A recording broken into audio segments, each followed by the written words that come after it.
Você que trouxe a palavra de Deus, abra no Evangelho de Lucas, capítulo 15, do versículo 11 em diante. O título da nossa mensagem hoje é exatamente o que o texto fala: o filho pródigo. Vamos falar um pouquinho do filho pródigo. Você vai encontrando aí, nós vamos lendo para ganhar tempo.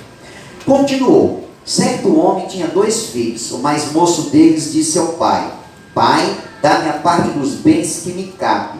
E ele lhes repartiu os haveres. Passados não muitos dias, o filho mais moço, ajuntando tudo que era seu, partiu para uma terra distante, e lá dissipou todos os seus bens, vivendo dissolutamente.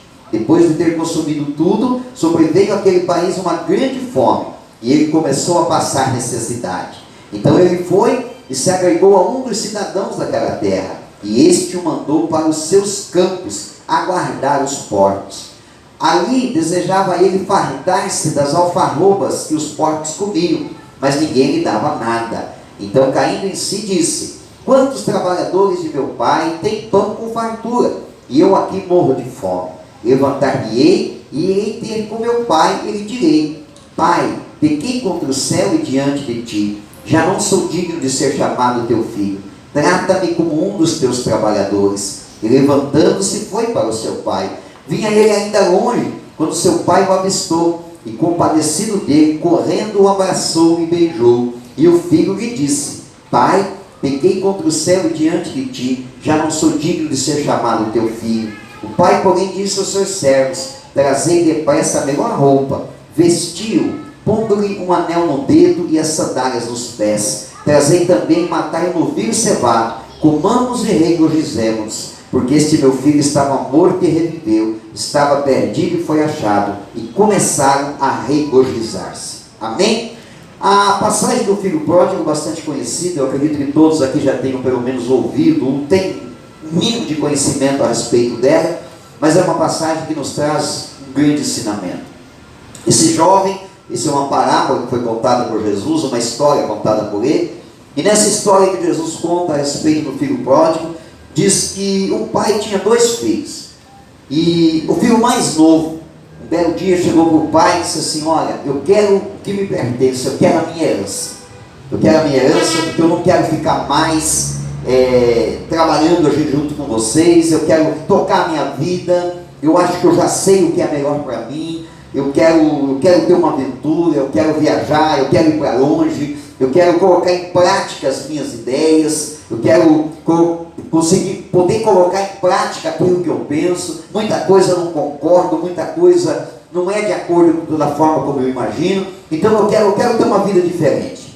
E depois de uma insistência muito grande, depois do filho insistir com o pai várias vezes, por quê? Porque ele não tinha direito de herança. Ninguém tem direito de herança, a não ser que o pai queira dar a herança. Ninguém, um filho, pode exigir da herança do pai se o pai estiver vivo. A herança sempre é dada depois que o pai morre. Então o filho não tinha direito ainda daquela herança, mas ele insistiu, ele ficou insistindo com o pai, a ponto que chegou num certo momento, o pai disse: ok, tudo bem, eu vou te dar a tua parte. Pegou a parte que cabia então ao filho e deu para ele. Agora, o erro maior desse jovem não foi ter pedido a herança do pai, já foi algo errado, mas o erro maior não foi esse. O erro maior foi que ele não quis ficar perto do pai. A Bíblia diz que ele foi para um lugar distante, quer dizer, ele não queria mais viver na mesma cidade, na mesma região, na mesma província que o pai e o irmão mais velho continuariam vivendo. Porque ele imaginou que aquilo seria melhor para ele. Talvez alguém deu um conselho, alguém deu uma instrução para ele, e ele achou que aquilo seria melhor. Ele achou que todos aqueles conselhos que o pai lhe dava, aqueles conselhos eles não tinham valor. A forma como o pai conduzia a sua casa e a sua família, aquilo não era daquela maneira.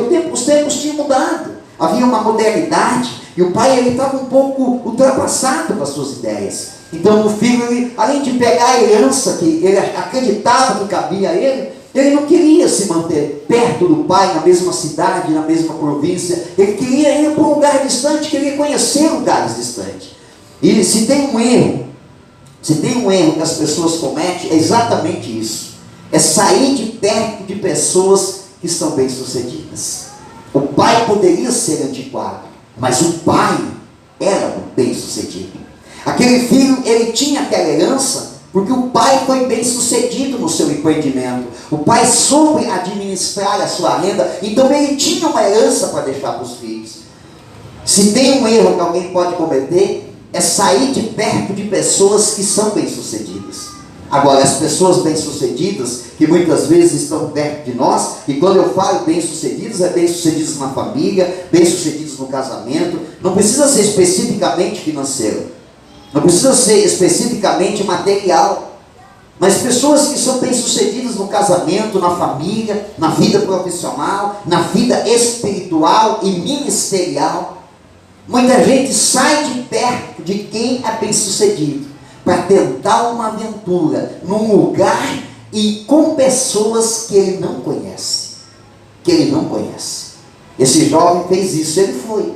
Enquanto ele tinha a herança, enquanto ele tinha o capital, muitas pessoas estavam à sua volta. E exatamente a Bíblia diz isso.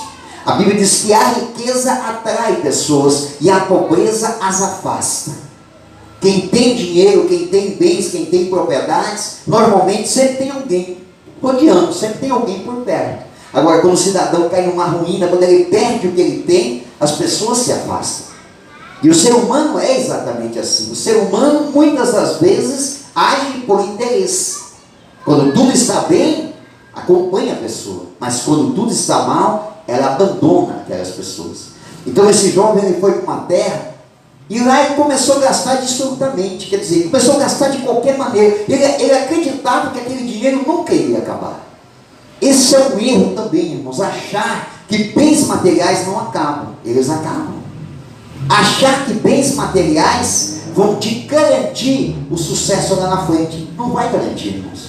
Pode acontecer uma desventura, pode acontecer uma tragédia, pode acontecer um fenômeno natural que faz com que todo e qualquer recurso financeiro desapareça. Há 1 ano e meio mais ou menos atrás, pessoas que haviam sonhado e trabalhado uma vida toda para realizar o sonho da casa própria, comprando um apartamento, por causa de um erro de cálculo, um prédio todo em São Paulo veio abaixo. E aquelas pessoas que haviam guardado, que haviam acumulado e haviam realizado o sonho de ter a casa própria, em questão de segundos, aquilo se tornou um monte de tudo que não valia mais nada. Bens materiais, eles vêm e vão. Você sabe o que é que permanece, irmãos? O dinheiro acaba, mas você sabe o que permanece? O que permanece é a família. O que permanece são os verdadeiros amigos. O que permanece são as verdadeiras pessoas de Deus.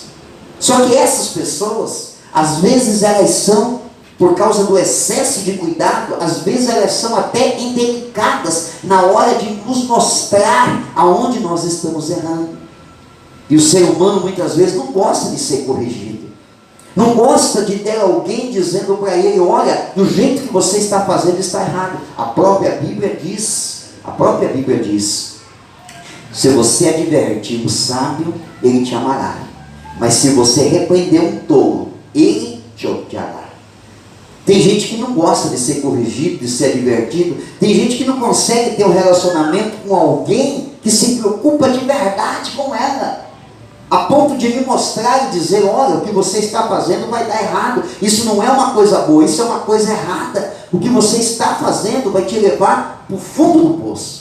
Mas tem gente que não gosta, tem gente que prefere aqueles amigos que batem nas costas e dizem: não, vai lá, você é capaz, vai lá, faz, não, mas está errado, mas não tem problema, depois nós damos um jeito, você é capaz de sair dessa. O filho pródigo tinha muitos amigos enquanto ele tinha dinheiro. Quando o dinheiro acabou, os amigos também acabaram. Agora a Bíblia diz que além de acabar todos os seus recursos, também houve uma fome naquela terra. Nunca estamos livres, irmãos, de enfrentar uma tragédia, seja aonde quer que estejamos. Alguém poderia imaginar lá no comecinho de 2019, que um ano depois, comecinho de 2020, nós enfrentaríamos uma pandemia? Ninguém imaginava, mas todo mundo, toda a face da terra foi assolada por esta pandemia. As tragédias acontecem, as crises acontecem, as misérias acontecem. A Bíblia diz que naquele lugar então aconteceu um tempo de miséria, e o filho pródigo começou a passar fome. Então ele conseguiu um emprego para cuidar de porcos. Ele foi para o campo cuidar dos porcos, e ele estava passando um momento tão tinha vontade de comer as alfarrobas que era dada aos porcos.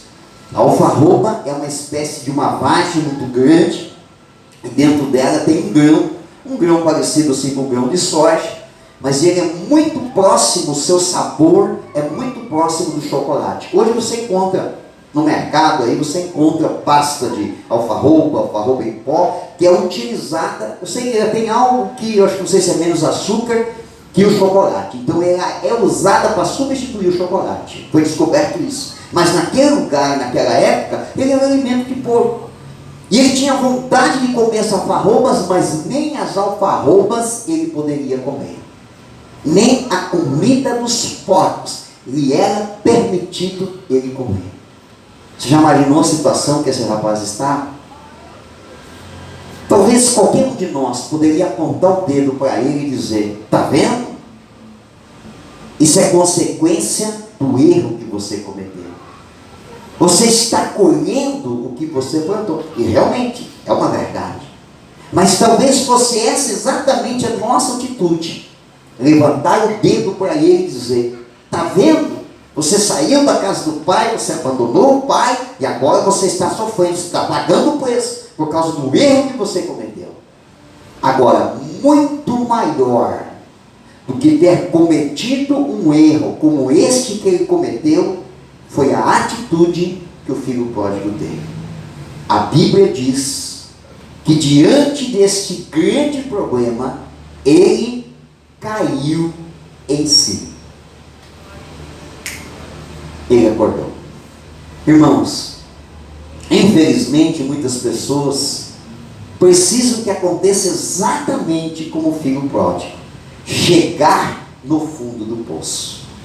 Uma vez uma pessoa chegou para mim e disse assim: pastor, eu queria que o senhor orasse por alguém, que essa pessoa ela está quase no fundo do poço.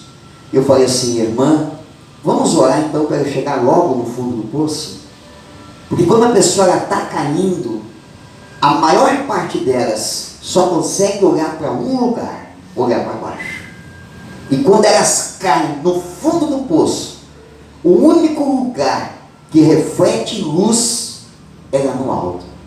E é lá que elas conseguem então olhar para o alto para esperar o socorro. Tem muitas pessoas que precisam chegar no fundo do poço para levantar a cabeça e cair em si dizendo assim: eu preciso de ajuda. O filho pródigo caiu em si. Ele disse: o que eu estou vivendo, o que eu fiz da minha vida? Por isso que eu estou dizendo, irmãos, maior do que ter errado é ter caído em si. Porque tem gente que não cai em si, irmão. Tem gente que não cai em si.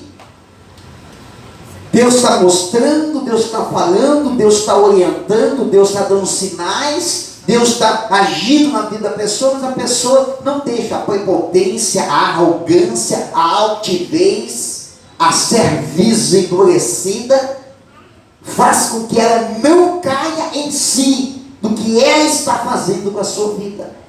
Mas o filho pródigo não, ele chegou no fundo do poço, mas ele caiu em si. E olha a oração que o filho pródigo fez. É a prova de alguém que estava reconhecendo que precisava de ajuda. Ele disse assim, ele conhecia o pai, ele sabia quem era o pai. Ele sabia quem era o pai. E ele disse assim: na casa de meu pai, os empregados comem melhor do que eu estou comendo. O meu pai trata bem os empregados. Sabe o que eu vou fazer? Eu vou me levantar e vou voltar para a casa do pai. E quando eu chegar diante dele, eu vou me prostrar e vou dizer: pai, pequei contra os céus e contra ti, e não sou mais digno de ser chamado teu filho. Me trata como um empregado. Isso o filho pródigo fez. Se levantou.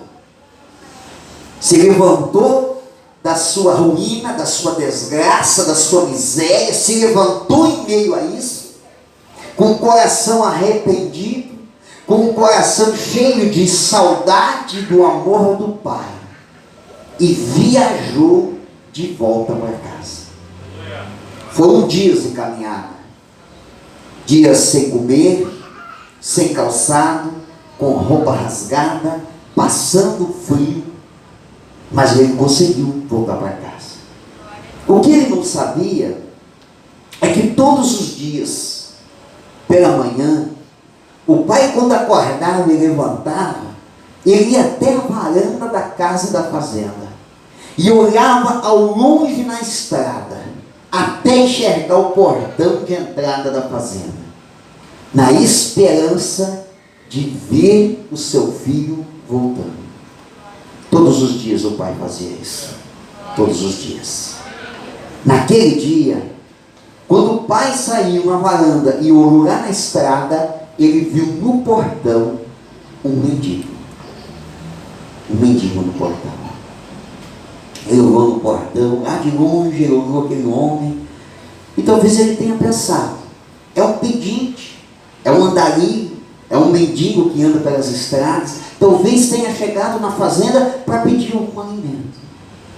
E ele viu quando aquele moço, aquele jovem, aquele homem, abriu o portão e veio caminhando pela estrada. Ele vinha com a roupa rasgada, sujo, cabelo comprido, sem se barbear, magro, talvez com alguns ferimentos por andar nas pedras, talvez vinha mancando. Mas o pai reconheceu o andar do seu filho. Porque pai de verdade, pai que ama de verdade, ele conhece o seu filho. Ele conhece. O pai então sai correndo lá da varanda da casa da fazenda e vem correndo pela estrada. Quando o filho percebe que o pai está se aproximando, ele se joga no chão, se coloca de joelhos e ele grita: pai, pequei contra os céus e pequei contra ti, e não sou mais digno de ser chamado teu filho. O pai então faz algo sensacional. O pai se prostra também de joelhos ao lado do filho, lhe abraça e diz assim: filho, que bom que você voltou para casa. E o filho disse: pai, não, mas eu te peço perdão, eu não sou digno, não sou digno de ser teu filho. E o pai o abraça novamente e diz assim: não importa o que aconteceu, que bom que você voltou, porque você é o meu filho. Alguns empregados, vendo o que estava acontecendo, se aproximaram. Então o pai se levantou e disse: preparem logo água quente para ele tomar um bom banho. Preparem também uma veste nova para que ele vista.